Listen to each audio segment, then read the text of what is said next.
चलो जैसे की मी आलेलो आता किवळ्या भैरवनाथ विद्यालय किवळे या ठिकाणी शाळेचे मुख्याध्यापक लतीफ शेख सर आहेत, सचिव साहेब आहेत, त्यांच्याशी थेट संपर्क साधूया. शालेय व्यवस्थापन कसे काय मुलांना कसं शिक्षण दिलं जातं आणि ह्या शाळेत मुले कशी काढतात आणि ह्या शाळेचा रिझल्ट या 100% निकाल लागलेला आहे. तर आपण पाहूया, थेट सचिवांची मुलाखत घेऊया.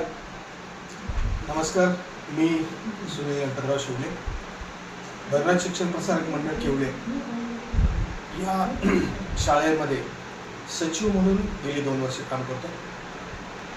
गेली 33 वर्षाचा प्रवास आमच्या भैरवनाथ शिक्षण प्रसारक मंडळाचा चालू आहे आणि त्यामध्ये गेल्या 2 वर्षापासून मला या ठिकाणी काम करण्याची संधी मिळते. खरं तर तसं बघायला गेलं तर शासनाने नवीन शैक्षणिक धोरण 2020 नुसार जे काही गोष्टी जाहीर केलेल्या आहेत त्यानुसार सध्या अध्यापनाच्या प्रक्रियाच पूर्णपणे त्या ठिकाणी बदललेल्या आपल्याला दिसून येते.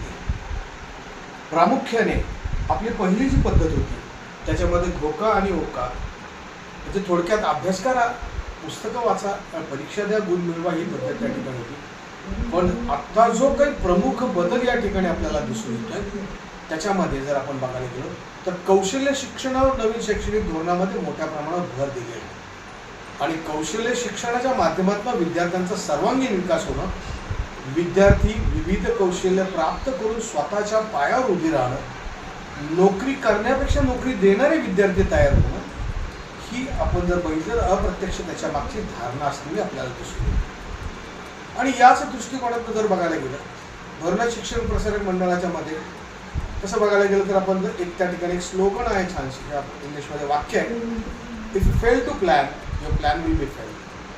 प्रामुख्याने कुठल्याही गोष्टीचं जर व्यवस्थित नियोजन केलं तर त्यानुसार आपल्याला विद्यार्थ्यांच्या गरजा पूर्ण करता येतात असं आम्हाला गेल्या 2 वर्षातल्या रिझल्टवरून दिसून येतं. खरं तर याचं सगळं श्रेय मी माझ्या या ठिकाणी असणाऱ्या शिक्षकेतर कर्मचाऱ्यांना देईन. त्यांनी केलेलं जे काही वार्षिक नियोजन आहे, वार्षिक नियोजन म्हणजे प्रत्येक विषयाचा जर आपण विचार केला तर त्यांचा दर महिन्याचा अध्यापन, मूल्यमापन ह्या ज्या प्रक्रिया त्यांनी बनवलेल्या आहेत, वर्षभराचा जो अभ्यासक्रम आहे त्याचा प्रत्येक महिन्याचा टप्पा त्यांनी बनवलेला आहे, मूल्यमापन त्या ठिकाणी होते, दर महिन्याला त्या ठिकाणी मुलांचं मूल्यमापन केलं जातं.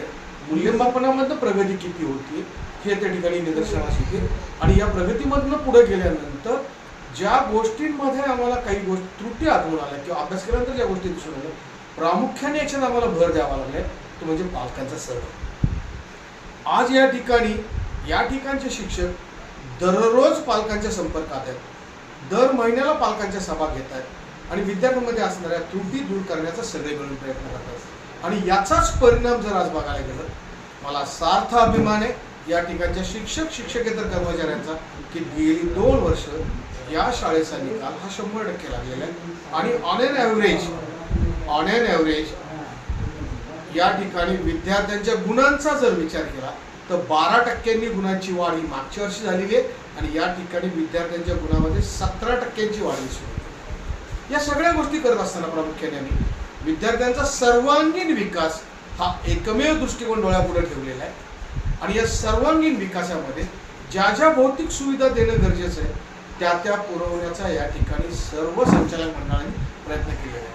मग या पुरवत असताना जर त्या ठिकाणी कुठली आर्थिक मदत कमी पडत असेल तर आज सर्व संचालक मंडळांनी स्वतः आर्थिक त्या ठिकाणी मदत करून एक एक गोष्ट उभी करण्याचा प्रयत्न केला आहे.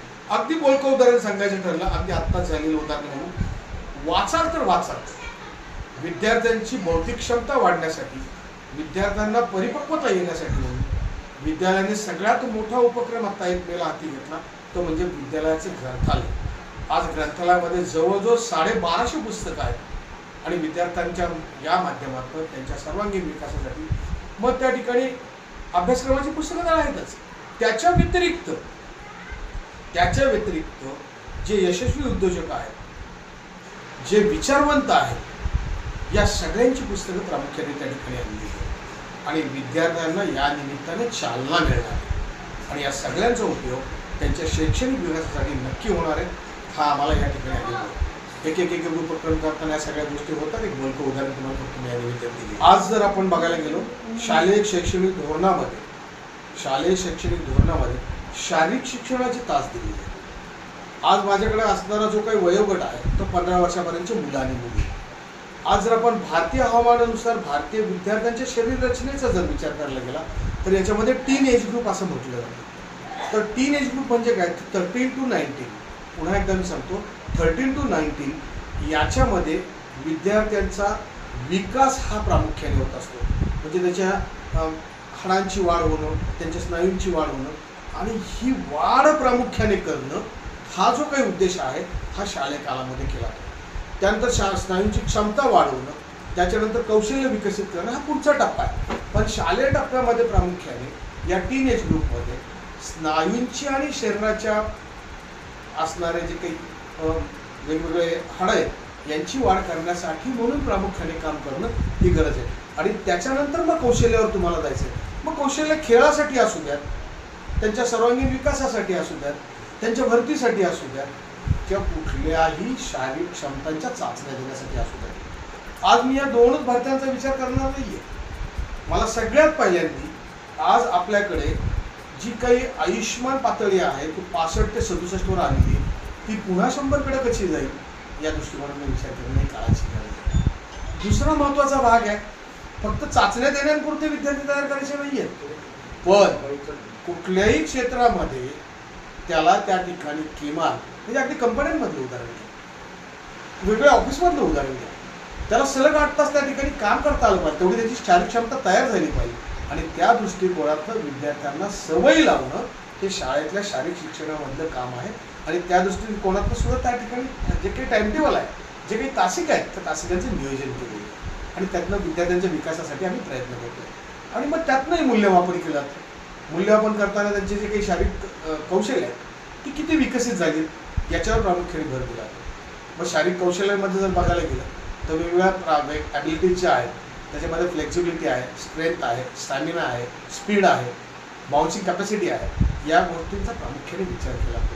आणि हा जेवढा विकसित होईल तेवढा सुदृढ नागरिक हा तयार होणार आहे, लक्षात असू द्या. भैरवनाथ विद्यालयाचा 100% निकाल लागलेला आहे. आपण या ठिकाणी मुख्याध्यापक आहेत, यांच्याशी संपर्क साधूया. नमस्कार, मी शेख लतीफ गुलाब, मुख्याध्यापक श्री भैरवनाथ विद्यालय किवळे. मी धन्यवाद देतो सत्याचा लढा, त्यामध्ये आमचे असणारे हरिदास बोंबले या ठिकाणी अतिशय सुंदर प्रकारचं त्यांचं काम या ठिकाणी पत्रकारितेच्या माध्यमातून चालू आहे. विशेषतः या ठिकाणी आमच्या विद्यालयामध्ये ते आले आणि शाळेविषयी या ठिकाणी आमच्या सचिव साहेब अध्यक्ष यांची आम्ही मुलाखत घेतली आणि मलाही बोलण्याची त्यांनी संधी दिलेली आहे. त्यामुळे बोंबले साहेब मनापासून धन्यवाद. आमचं श्री भैरवनाथ शिक्षण प्रसारक मंडळ किवळे या संस्थेचं विद्यालय श्री भैरवनाथ विद्यालय किवळे सन 1992मध्ये आमच्या संस्थेची स्थापना झाली आणि गेल्या जवळजवळ 33 बॅच आमच्या असणार 10वीच्या विद्यार्थ्यांच्या शिकून बाहेर पडलेल्या आहेत. अतिशय महत्त्वाचं आमचं हे विद्यालय पश्चिम पट्ट्यामधलं असणारे अतिशय उपक्रमशील शाळा म्हणून आता एक नावाजलेलं या ठिकाणी पाहायला मिळतं. यावर्षी आमच्या विद्यालयातील असणाऱ्या पाईट केंद्रामध्ये ही काही 12-13 विद्यालय त्या ठिकाणी बसतात. त्यापैकी 1 नंबरचे असणाऱ्यांची विद्यार्थिनी सृष्टी सुनील शिवलकर या विद्यार्थ्यांनी 94.80% गुण मिळून आमच्या या पश्चिम पट्ट्यामध्ये क्रमांक 1 प्राप्त केलेला आहे. यावर्षी आमच्या विद्यालयाचा 100% निकाल लागला आहे. गतवर्षी 100% निकाल लागलेला होता आणि अशा पद्धतीचं आमचं पश्चिम पट्ट्यातील हे अतिशय उपक्रमशील शाळा म्हणून पाहिलं जातं. गेल्या वर्षी 2024-25मध्ये आम्हाला राज्यस्तरीय उपक्रमशील शाळा म्हणून आमच्या शाळेला या ठिकाणी असणारा पुरस्कारही प्राप्त झालेला होता. अतिशय महत्त्वाचं मी आनंदाने सांगेन की आमच्या गेल्या 2 वर्षामध्ये श्री भैरवनाथ शिक्षण प्रसारण मंडळाचं या ठिकाणी असणारी नवनिर्वाचित असणारी बॉडी आली आणि त्यामध्ये आमचे अध्यक्ष माणिक शेठ कदम, सचिव सुनीलराव शिवले, प्राचार्य जे रमणबागमध्ये काम केलं, त्यानंतर त्यांच्याबरोबरचे उपाध्यक्ष, सहसचिव हे सर्वांनी अतिशय सुंदर प्रकारचं असणारं काम आमच्याकडनं करून घेत आहे आणि त्याची परिणिती म्हणून प्रामुख्याने आमच्या विद्यालयामध्ये वेगवेगळे उपक्रम राबवले जातात. विशेषतः आमच्या शाळेचा वेळ 11 ते 5 आहे, परंतु आमची शाळा 1 तास अगोदर भरली जाते आणि त्या 1 तासाच्या अगोदरमध्ये आमचे 8वीचे शिष्यवृत्तीचे जादा तास, NMEचे जादा तास आणि 10वीचे जादा तास याचा फलित म्हणून प्रामुख्याने यावर्षी आम्हाला पाईट केंद्रामध्ये प्रथम क्रमांक मिळाला.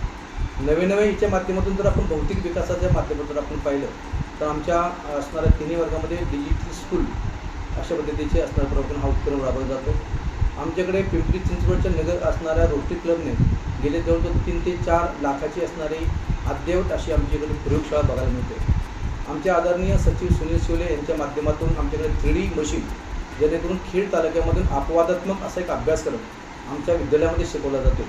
संस्थेच्या नाविन्यपूर्ण उपक्रमामध्ये आमच्या विद्यालयामध्ये नवीन शैक्षणिक धोरणानुसार मुलींना शिलाई मशीन वर्गाचं असणारं प्रशिक्षण गेल्या 2 वर्षापासून दिलं जातं. आमच्याकडे 8वी 9वीची विद्यार्थिनी प्रामुख्याने तेच प्रमाणपत्र घेतल्याबरोबर आमच्याकडे असणारा शिलाई मशीनचं प्रमाणपत्र तिला मिळतं. ते विशेषतः असणारं परंपरागत घरात जुने कपडे, नवे ब्लाऊज, स्कर्ट्स, पंजाबी ड्रेस शिवते. अशा पद्धतीचं नवीन शैक्षणिक धोरणाचाच अगोदरचा पाया आमच्या संस्था आमची शाळा राबवते. याच्या व्यतिरिक्त नाविन्यपूर्ण उपक्रम तुम्ही मगाशी प्रश्न विचारला की यावर्षी प्रामुख्याने आमच्या गेल्या 2 वर्षामध्ये आमच्या शाळेतील असणारे खेळाडू आहेत तालुका जिल्हा विभागापर्यंत गेल्या. आमच्या यावर्षी 10वीच्या 3 मुलींना प्रामुख्याने जिल्ह्याचे 5 मार्क्स मिळालेले आहेत. विशेषतः या शाळेची वेगळी ओळख किंवा वैशिष्ट्य सांगता येईल. यावर्षी ज्या शिष्यवृत्तीची परीक्षा झाली त्यामध्ये आमचे 18 विद्यार्थी सेकंड श्रेणी वाढलेली आहे. जो पास क्लासमधला जो असणारा होतो तर त्याच्यातलं असणारं जे प्रमाण आहे आमचं कमी होऊन आमचं सेकंड आणि फर्स्ट क्लास याचं विद्यार्थ्यांचा आपला जादा तास आणि अशा पद्धतीचा त्याचा फायदा झालेला आहे. ती जे व्हायचं त्यांचा प्रयत्न आमच्या जिल्ह्यात तिला जी अपेक्षा आहे त्यांना माझी साथ आहे. आपला छोटासा व्यवसाय त्यातून आपण तिथं शिक्षण पूर्ण करू. तिने आता पाहिजे जातात 1 नंबर काढलेला आहे. सरांचं तिला सगळ्या सरांचं लय सहकार्य. सरांचं शिवले सर, शेख सर, हे अख्ख्या सर रातचे तिला फोन दिवसाचे फोन करायचे, सर्वसांचे फोन करायचे, किती अभ्यास केला, काय झालं, सगळ्या प्रश्नाचं उत्तर तिने चांगलं दिलं. सरांना गॅरंटी होती जेवढी मार्क सरांकडून अपेक्षा होती तेवढी तिने ते पाडलेली. म्हणजे सगळे शिक्षक तर खूप चांगले शिकवतात. ते प्रत्येक मुलाला म्हणजे प्रत्येकाकडे लक्ष देतात व्यवस्थित आणि जे द्यायचा प्रयत्न करतो ते आम्ही ते घेत होतो. म्हणून त्यामुळे आम्हाला त्याचा खूपच फायदा झाला. तुला शाळेचा अभ्यास करायचा आणि शाळेत यायचा घरी अभ्यास करायचा कसा शेड्यूल होता? मी सकाळी तर लवकर उठून अभ्यास करत होते. मग ज्यादा तास व्हायचे आमचे सकाळचे पण आणि मग घरी गेल्यावर पण अभ्यास करायचे. जे शिकवलं म्हणजे दिवसभर त्याचा परत अभ्यास करायचे म्हणजे रिव्हिजन. आता तुला काय व्हायची अपेक्षा आहे पुढे भविष्यात तुझ्या? माझी जी अपेक्षा आहे मला स्पर्धा परीक्षा द्यायची ते म्हणजे अधिकारी व्हायचं. सलग आपण पाहत आहे ह्या मुली या ठिकाणी प्रथम क्रमांक पटकावलेला आहे. स्पर्धा परीक्षा मध्ये त्याला सहभाग घ्यायचा आहे आणि तिची इच्छा आहे अधिकारी होण्याची इच्छा आहे. नाही तिला अभ्यासाला तर व्यवस्थित अभ्यास करेल. त्यातूनही तिने एवढं मार्क्स मिळवलेले आहेत आणि त्यातमध्ये सरांचं इतकं मार्गदर्शन आहे. सरांनी म्हणजे आम्हाला खूप मार्गदर्शन केलं. परत ते शिवले सचिव आहेत त्यांनी सुद्धा मला फोन करून सांगितलं मुलीला कुठल्याही कार्यक्रमाला किंवा लग्नाला कुठेही नेऊ नका, अभ्यास करू द्या. त्यांचंही आम्ही ऐकलं आणि मुलीने पण आम्हाला तशी साथ दिली. जी अपेक्षा होती सरांची ती मुलीने आमची सगळ्यांची इच्छा पूर्ण केलेली आणि अजूनही तिची पुढं जी इच्छा आहे ती पण आता आम्ही पण पूर्ण करू आणि तिने पण पूर्ण करा एवढी इच्छा आहे.